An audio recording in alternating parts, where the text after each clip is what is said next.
और एक नए वीडियो के साथ मैं फिर आ गया हूँ और मेरे ख्याल में मेरे वीडियो जो हैं आपको बूस्टअप कर रहे होंगे। और आज का जो वीडियो है वो तहलका मचाने वाला, मैं फिर बोल रहा हूँ बच्चों, क्योंकि आज मैं वीडियो लाया हूँ इंटरमीडिएट कार्बोकैटायन पर। मेरे ख्याल में हम 11th क्लास से कार्बोकैटायन, जिसको अपन कार्बोनियम आयन भी बोलते हैं, न जाने कितनी बार हम ये नाम सुनते हैं और न जाने कितनी सारी प्रॉब्लम्स इसमें हमें मिलती है और न जाने कितनी सारी रिएक्शंस थ्रू इसके प्रोडक्ट्स में बदलती हैं। तो मेरे ख्याल में ज़्यादा समय नहीं लेते हुए मैं ये बताना चाहता हूँ कि कार्बोकैटायन होता क्या है। और फिर एक ज़बरदस्त बात आने वाली है, क्योंकि एक कार्बोकैटायन का टाइप ऐसा भी है जिसको मैंने अपने नाम से नाम दिया हुआ, जिसको बोलता हूँ मैं गॉड कार्बोकैटायन। तो जो मेरे शहर के बच्चे हैं, जो मेरे बीकानेर के बच्चे हैं, वो वाकई में इस बात से फेमिलियर हैं कि गॉड कार्बोकैटायन कौन सा होता है। मैं चाहता हूं कि पूरा देश जो है इस कार्बोकैटायन को गॉड कार्बोकैटायन बोले, क्योंकि ये हमें अक्सर एग्जाम में मिलता है, हमें मालूम मिलता है, हमने क्वेश्चंस में उसको देखा है, लेकिन इस तरह से नाम शायद हमने नहीं पढ़ा। तो मैं स्टार्ट कर रहा हूँ कार्बोकैटायन। मेरे ख्याल में सभी ने इसका दूसरा नाम कार्बोनियम आयन भी सुना है।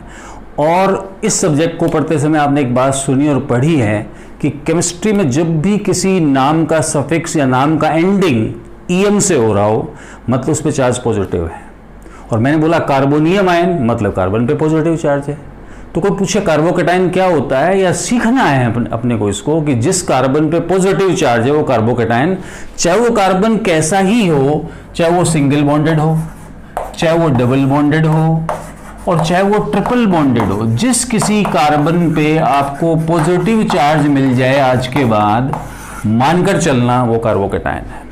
दूसरी बात, आप खुद देखें, इस कार्बन ने 3 ही बॉन्ड बनाए हैं, ना इस कार्बन का ऑक्टेट कंप्लीट है। जिस कार्बन पे भी मैंने पॉजिटिव चार्ज बनाया है उस कार्बन की वैलेंसी इनकम्प्लीट है, उस कार्बन का ऑक्टेट इनकम्प्लीट है, इसलिए वो कार्बन अनस्टेबल है और इसीलिए इंटरमीडिएट है। क्योंकि इंटरमीडिएट्स के बारे में हम क्या बोलते हैं कि इंटरमीडिएट हाईली अनस्टेबल होती हैं। दूसरी बात, इस कार्बन ने 3 ही बॉन्ड बनाए और 3 बॉन्ड में 6 इलेक्ट्रॉन हो गए। इसका मतलब इस कार्बन का ऑक्टेट कंप्लीट नहीं है। दैट्स वाई ड्यूरिंग रिएक्शन ये इलेक्ट्रॉन एक्सेप्ट करेगा। इसलिए मैं कह सकता हूं कि मेरे कार्बोकैटायन जो है इस सब्जेक्ट में इलेक्ट्रोफाइल की तरह बिहेव करते हैं। ये बात भी पकड़ में आगे होगी। अब बात क्या आती है, मेन प्रॉब्लम क्या है कि बच्चे को ये मालूम नहीं कि कार्बोकैटायन किस रिएक्शन में बनता है। पढ़ाने वाले अक्सर बोलते रहते हैं कि SN1 में कार्बोकैटायन बनता है, E1 में कार्बोकैटायन बनता है, इलेक्ट्रोफिलिक एडिशन में कार्बोकैटायन बनता है, इलेक्ट्रोफिलिक सब्स्टिट्यूशन, जिसको अपन इलेक्ट्रोफिलिक एरोमेटिक सब्स्टिट्यूशन भी बोलते हैं, मैं शॉर्टकट में SE बोलता हूं, इस रिएक्शन में भी कार्बोकैटायन बनता है। बिल्कुल बनता है, लेकिन बच्चे को ये मालूम ही नहीं है कौन सी SN1 है, कौन सी E1 है, मतलब वो स्टार्ट नहीं कर पाता है। तो मैंने इन सब बातों से एक अलग पॉइंट बनाया। वो पॉइंट बड़ा जोरदार है। आप मानकर चलें बच्चों कि किसी भी रिएक्टेंट में यदि डबल बॉन्ड है, या किसी रिएक्टेंट में ट्रिपल बॉन्ड है, या उसमें OH है और या उसमें NH2 है, मैं इन सारे ग्रुप्स को बेसिक ग्रुप बोलना चाहता हूं। क्यों बोल रहा हूं मैं बेसिक? क्योंकि मैं इनमें इनके आगे एसिडिक मीडियम बनाने जा रहा हूं। मैं एसिड ला रहा हूं तो ये बेस बनेंगे, मानकर चलना कार्बोकैटायन बनेगा। मैं कार्बोकैटायन को शॉर्टकट में CI लिख रहा हूं, मानकर चलना। ये मेरा पहला पॉइंट है जिसको मैं A नंबर दे रहा हूं। फिर कह रहा हूं बच्चों, ये पॉइंट बहुत जबरदस्त है, इस तरह से बुक्स में लिखा हुआ नहीं मिलेगा आपको। Double bond, triple bond, OH, NH2 group के आगे जैसे ही एसिडिक मीडियम मिले, मान के चलें कार्बोकैटायन बनेगा। अब देखो, एल्कीन, एल्काइन, अल्कोहल, अमीन्स का चैप्टर, ये सारे चैप्टर अपने सिलेबस में है। और इन चैप्टर्स की रिएक्शन यदि एसिडिक मीडियम में हो रही है तो कार्बोकैटायन। एक मैंने B पॉइंट और बना रखा है कि यदि मेरे रिएक्टेंट में हेलोजन है, जिसको मैं X से रिप्रेजेंट कर रहा हूं, और हेलोजन कंटेनिंग जो मेरा रिएक्टेंट है, यदि उसके आगे एरो पे कोई लुईस एसिड है, La का मतलब लुईस एसिड, या कोई मेटल भी हो सकती है बेटा, जैसे सिल्वर हो गया, कॉपर +1 हो गया, मरकरी +2 हो गया, ये वो मेटल्स हैं जो हेलोजन के टुवार्ड्स बहुत जबरदस्त एफिनिटी शो करती हैं। मानकर चलें कार्बोकैटायन बनेगा। ये 2 पॉइंट आप सीख लें, आपका काम हो जाएगा। तो अक्सर क्या होता है, बच्चा हर किसी रिएक्शन के बारे में बोलने लगता है इसमें कार्बोकैटायन बनेगा, क्योंकि उसने एक नाम सुन लिया है और अपने सिलेबस की बहुत सारी रिएक्शंस इसके थ्रू प्रोडक्ट में बदलती है, तो वो तुक्के मारता है और गलतियां करता है। अब ये कंक्रीट रिजल्ट है आज के बाद इन्हीं रिएक्शंस में आप कार्बोकैटायन बनाएंगे।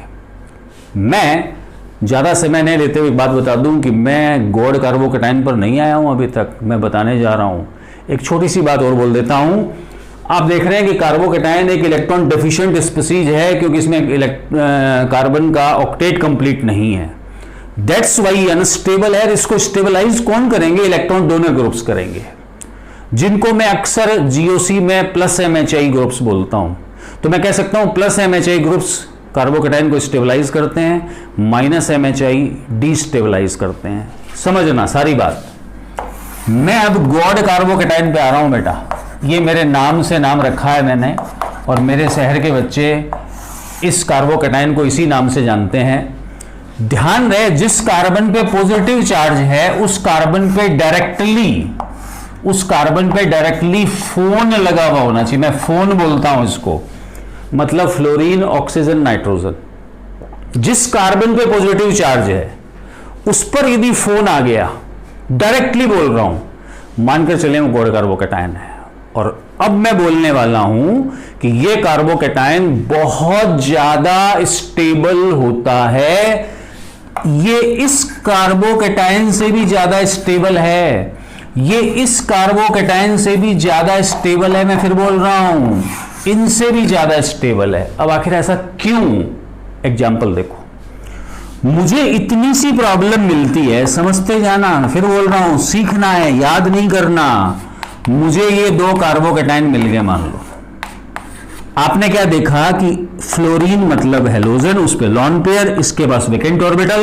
लॉन पेयर और वेकेंट ऑर्बिटल एक सिग्मा बॉन्ड से सेपरेट हो रहे हैं, या मैं बोल दूं कॉन्जुगेशन में, दैट्स वाई रेजोनेंस होगा, इसको स्टेबिलिटी मिलेगी। नो डाउट यहां भी लॉन पेयर है और यहां भी वेकेंट ऑर्बिटल है, यहां भी संभावना है ये, लेकिन हमें पता है कि इसका 2p ऑर्बिटल है और इसका 3p ऑर्बिटल है। इस बार एनर्जी गैप है यहां ओवरलैप होने वाले ऑर्बिटल्स के बीच में, जबकि यहां 2p ओवरलैपिंग हो रहा था। दैट्स वाई मैं बोलूंगा कि फ्लोरीन अच्छा इलेक्ट्रॉन डोनर बन गया है यहां क्लोरीन के कंपैरेटिवली। इसलिए यदि आप इंडक्टिव इफेक्ट की बात दिमाग में ले आएंगे ना बच्चों, तो मामला उल्टा होने वाला। आप इंडक्टिव इफेक्ट से CCl3 पॉजिटिव को मोर स्टेबल बताने वाले हैं, लेकिन ऐसा नहीं है। CF3 पॉजिटिव मोर स्टेबल है ड्यू टू डी ऑर्बिटल नहीं बोलना चाहिए, ड्यू टू रेजोनेंस, या कह दो गॉड कार्बोकैटायन। ध्यान रहे, मेरा फिर पॉइंट आ गया, जिस कार्बन पे पॉजिटिव चार्ज उस पे फोन लगाओ। देखो इस पे पॉजिटिव चार्ज, फोन का F लगा हुआ है। इसको मैं गॉड कार्बोकैटायन नहीं बोलने वाला। दैट्स वाई मेरा पहला कार्बोकैटायन क्या है? मोर स्टेबल है। फिर देखो, मुझे एक कार्बन पे पॉजिटिव चार्ज मिला और उस कार्बन के पड़ोस में OH मिल गया, और जिस कार्बन पे पॉजिटिव चार्ज था उसी पे OH मिल गया। अब बच्चे क्या करते हैं? इंडक्टिव इफेक्ट से, हाइपर कॉन्जुगेशन से आंसर निकालते हैं और गलतियां करते रहते हैं। आप खुद देखो, जिस कार्बन पे पॉजिटिव है उसमें डायरेक्टली ऑक्सीजन लगा हुआ है, मतलब फोन लगा हुआ है। 100% ये ऑक्सीजन लॉन पेयर देके इसकी स्टेबिलिटी को बढ़ाएगा, जबकि यहां तो OH इलेक्ट्रॉन विड्रॉइंग बनकर इसकी स्टेबिलिटी को घटाने वाला है।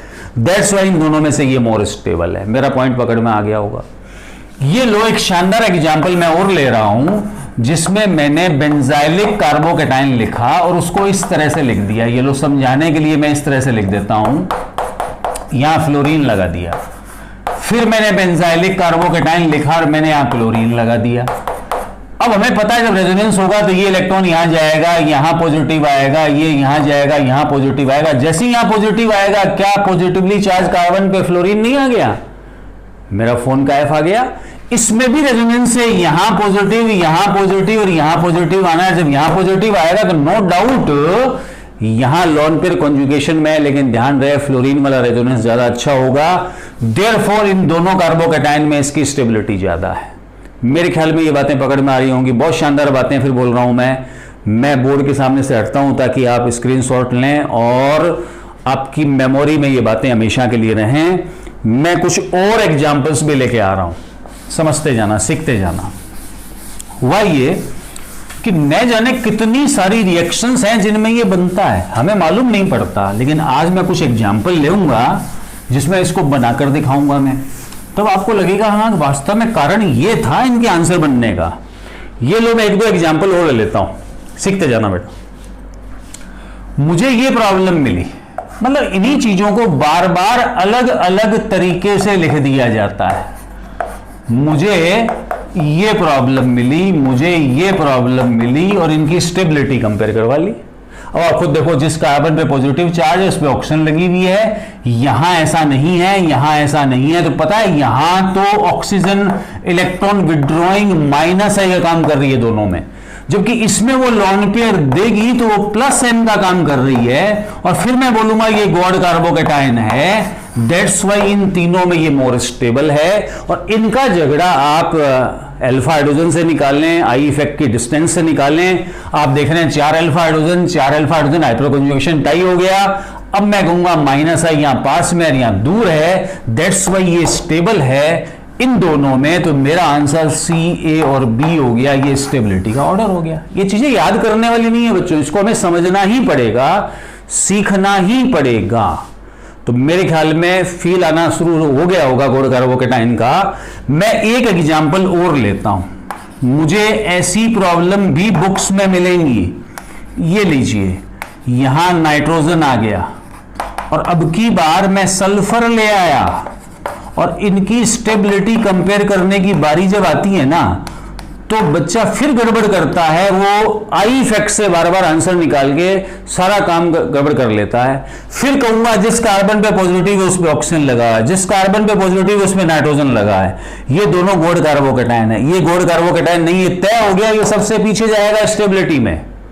इन दोनों में झगड़ा मिटाना है, तो अब आप प्लस एम पावर निकाल लो। और हमें पता है कि नाइट्रोजन की इलेक्ट्रॉन नेगेटिविटी ऑक्सीजन से कम है, देयरफॉर उसमें इलेक्ट्रॉन देने की पावर ज्यादा है। इसलिए मेरा आंसर बी, ए और सी हो गया। कितना आसान बन गया है ये मामला। मेरे ख्याल में ये बात समझ में आ रही हो, क्लियर है मेरी बात। एक बात मैं यहां और कनेक्ट कर रहा हूं, बहुत जबरदस्त बात है बच्चों। बहुत सारी रिएक्शंस हैं हमारी जिनमें गॉड कार्बोकेटाइन बनता है।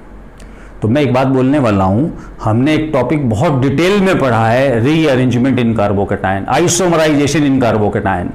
और हम क्या कहते हैं उसमें कि स्टेबिलिटी बढ़ाने के लिए कार्बोकेटाइन 2 तरह की शिफ्टिंग शो करते हैं, 1 to ग्रुप शिफ्टिंग करते हैं, 1 to बॉन्ड शिफ्टिंग करते हैं। ये सारी चीजें आपने डिटेल में पढ़ रखी हैं। लेकिन मुझे आज एक बात बोलनी है कि यदि किसी रिएक्शन में कार्बोकेटाइन बना, मान के चलें कार्बोकेटाइन बना, और उसके पड़ोसी कार्बन पर, उसके बिल्कुल पास वाली पोजीशन पे फोन लगा हुआ है, तो ये बात दिमाग में हमेशा के लिए सेव कर लो कि मुझे उस पॉजिटिव चार्ज को वहां जरूर ले जाना है जहां फोन लगा हुआ है, ताकि गॉड कार्बोकेटाइन बन जाए और स्टेबिलिटी बढ़ जाए। अब आप लोगों ने ये बात 2 सालों में बार बार सुनी और पढ़ी है कि जब मैं कार्बोकेटाइन में रिंग एक्सपेंशन और कॉन्ट्रैक्शन की बातें करता हूं, तो हम बोलते हैं कि 6 मेंबर रिंग सबसे ज्यादा स्टेबल होती है। हम एंगल स्ट्रेन के बेस पे बोलते हैं 5 मेंबर उससे कम स्टेबल होती है। हम बार बार पूरे सब्जेक्ट में बोलते हैं, जब भी साइकिल बनाने की बात आए ना बेटा, हम 6 मेंबर रिंग को प्रायोरिटी देते हैं, फिर हम 5 मेंबर को प्रायोरिटी देते हैं। लेकिन मैं आज एक बात बोल रहा हूं, हम 7, 8, 9, 10 मेंबर, 3 मेंबर, 4 मेंबर रिंग बनाना पसंद नहीं करते हैं, स्ट्रेन की बातें करते रहते हैं। लेकिन यदि मानकर चलो गॉड कार्बोकेटाइन बनने की संभावना है, कोई सी भी साइज की रिंग को बनाने से मत डरें, कोई हिचक नहीं होनी चाहिए, कोई किसी तरह का कंफ्यूजन नहीं होना चाहिए, बनेगा, बिल्कुल बनेगा। जैसे मैं एग्जांपल लेता हूं, समझना उस बात को। ये लीजिए, मान लीजिए मुझे एक एग्जांपल ये मिल गया, जो मिलेगा प्रैक्टिस करते समय तुम्हें। मेरे पास ये कार्बोकेटाइन आ गया, मान लो। मैंने क्या पाया, जिस कार्बन पे पॉजिटिव है उसके पड़ोसी कार्बन पे फोन का ओ लगा हुआ है। मैंने एक बात बोली अभी भी, जिस कार्बन पे पॉजिटिव चार्ज है उसके पड़ोस में फोन लगा हुआ हो, बिना किसी डर के उस पॉजिटिव चार्ज को फोन वाली जगह ले जाओ ताकि गॉड कार्बोकेटाइन बन जाए। तो मैं इस चार्ज को यहां लाना चाहता हूं, जहां मैं चार्ज को लाना चाहता हूं वहां से एक बॉन्ड मुझे ब्रेक करना पड़ेगा, क्योंकि इस कार्बन पे कोई हाइड्रोजन नहीं है, वरना मैं हाइड्राइड ट्रांसफर कर देता। तो मैंने क्या किया, ये जो बॉन्ड, ये कार्बन जो इस कार्बन से कनेक्ट होकर बैठा है, इस कार्बन की कनेक्टिविटी मैंने इससे बना दी, मतलब ये वाला बॉन्ड ब्रेक करके मैंने इसको इससे कनेक्ट कर दिया है। दैट्स व्हाई ये कार्बन साइकिल के अंदर आ गया।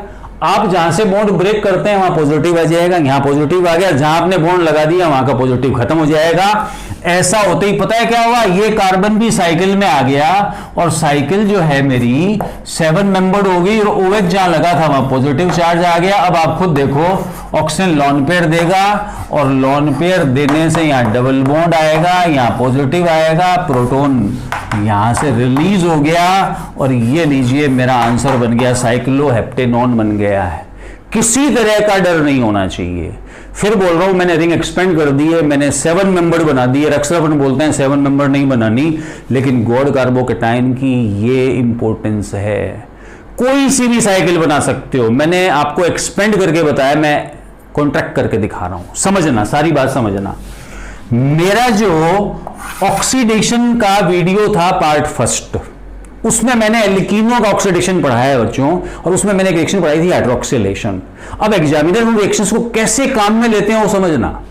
मैंने क्या किया, मैंने ये किया कि हाइड्रोक्सिलेशन को मैं यूज ले रहा हूं। ये लो, बड़ा शानदार क्वेश्चन है और बहुत आसान क्वेश्चन है।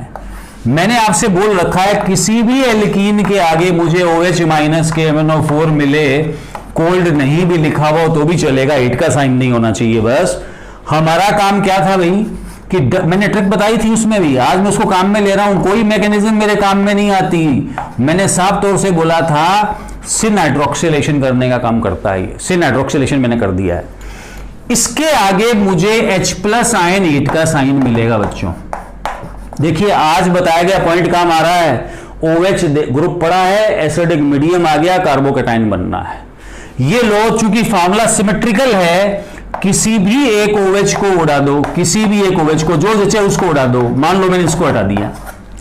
अब आप देखो मेरे पास पॉजिटिव चार्ज यहां पड़ोस में फोन लगा हुआ है, तो मेरा काम है इस पॉजिटिव चार्ज को यहां ले जाना है। जहां ले जाना है वहां का बॉन्ड तोड़ लो और जहां चार्ज है वहां बॉन्ड लगा दो। तो मान लीजिए मुझे इस प्लस चार्ज को यहां ले जाना है, तो क्यों न मैं ये जो बॉन्ड है यहां बना हुआ है, तो क्यों न मैं इस कार्बन को इससे कनेक्ट कर दूं। ऐसा करते ये रिंग जो है 6 मेंबर से छोटी होकर 5 मेंबर हो गई और ये पॉजिटिव चार्ज यहां चला गया। ये लीजिए मेरे पास ये मामला हो गया भी, जहां OH था ना वहां पॉजिटिव आ गया और अब मेरे पास 5 मेंबर साइकिल हो गई और ये लो, ये लॉन पेयर प्रोवाइड करेगा और ऐसा होती मैं डायरेक्ट आंसर लिख रहा हूं, यहां कीटोन हो जाएगा और एक स्पायरो कंपाउंड बन गया। कितना आसान हो गया है। ध्यान रहे, गॉड कार्बोकेटाइन मिल रहा हो, रिंग छोटा कर सकते हैं, बड़ा कर सकते हैं, किसी भी साइज के रिंग को बना लें। और एक बात ध्यान रखना बच्चों, ये कार्बोकेटाइन आपके सामने बार बार आएगा, आपको पहचान आनी चाहिए। मैं एक बात फिर बोल दूं, फोन लगा हुआ होना चाहिए जिस कार्बन पे पॉजिटिव चार्ज है। मेरे ख्याल में आपको ये सारी बात समझ में आ गई होगी। मेरे ख्याल में ये वीडियो आपकी एनर्जी को बढ़ाएगा और कभी भी कार्बोकेटाइन को लेकर कोई गलतियां नहीं होनी चाहिए। फिर कहूंगा बच्चों, मेरे वीडियो को लाइक करना है, शेयर करना है, सब्सक्राइब करना है और तैयार रहना है नेक्स्ट वीडियो के लिए। Okay, thank you.